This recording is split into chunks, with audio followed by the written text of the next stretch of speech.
রাজার তিন কন্যা। একটি রাজার তিনটি মেয়ে ছিল। একদিন তারা ভাবলো যে তারা রাজাকে জানাবে তারা তাকে কতটা ভালোবাসে। বড় মেয়েটি রাজাকে বলল সে রাজাকে এই পৃথিবীর সব হিরে ও রবির চেয়েও বেশি ভালোবাসে। এই কথা শুনে রাজা খুব গর্বিত খুশি হলেন। দ্বিতীয় মেয়েটি বলল সে রাজাকে এই পৃথিবীর সব মূল্যবান সোনা ও রূপো চেয়েও বেশি ভালোবাসে। এখন ছোট্ট মেয়েটির পালা। সে রাজাকে বলল সে এই পৃথিবীর সব লবণের চেয়েও বেশি ভালোবাসে। রাজা ছোট্ট মেয়েটির উত্তরে খুব রেগে উঠল। তিনি ছোট্ট রাজকন্যাকে বললেন, তোমার বোনেরা আমাকে হিরে ও সোনার মতো ভালোবাসে, কিন্তু তুমি আমাকে লবণের মতন কম ভালোবাসো কেন?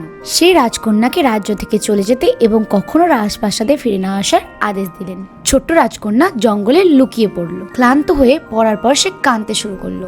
সেই সময় কাছাকাছি দিয়ে একটি রাজপুত্র যাচ্ছিল। সে তার কান্না শুনতে পেল এবং সে প্রথম দেখাতেই রাজকন্যার প্রেমে পড়ে গেল। সে তাকে দুর্গে নিয়ে গিয়ে তাকে বিয়ে করার প্রস্তাবও দিল। রাজকন্যা রাজপুত্রকে জানালো যে সে তাকেই তখনই বিয়ে করবে যদি তার বাবা রাজা তাদের বিয়েতে উপস্থিত থাকেন। সে আরো বলল যে তার বাবা তার উপরে অনেক রেগে আছে এবং তাকে রাজ্যে ফিরে না আসার আদেশও দিয়েছেন।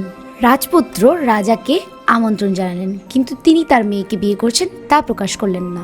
বিয়ের দিন রাজা এসে বিয়ে বাড়ির খাবার টেবিলে বসলেন। তাকে বিভিন্ন সুস্বাদু খাবার পরিবেশন করা হলো। রাজা যখন সেগুলি খেলেন তিনি চিৎকার করে উঠলেন এবং বললেন সে খাবারের লবণ নেই। ঠিক সেই সময় একজন লোক লবণ নিয়ে এসে রাজাকে দিল। লোকটির আবরণ দেখে রাজা একটু আশ্চর্য হলো। যখন সেটা সরানো হলো তখন দেখা গেল সে তার মেয়ে। রাজা এবার তার ভুল বুঝতে পারলো এবং তিনি তার মেয়ে যাতে তাকে ক্ষমা করে তার জন্য অনুরোধ করলেন। এই গল্প থেকে আমরা এটাই শিখি যে কোনো সিদ্ধান্ত নেওয়ার আগে অনেকবার ভাবা উচিত। তাড়াতাড়ি কোনো সিদ্ধান্ত নেওয়া উচিত নয়। গল্পটি ভালো লেগে থাকলে একটি লাইক ও চ্যানেলটিকে সাবস্ক্রাইব করে দেবে। দেখা হবে অন্য কোনো মজার গল্পতে।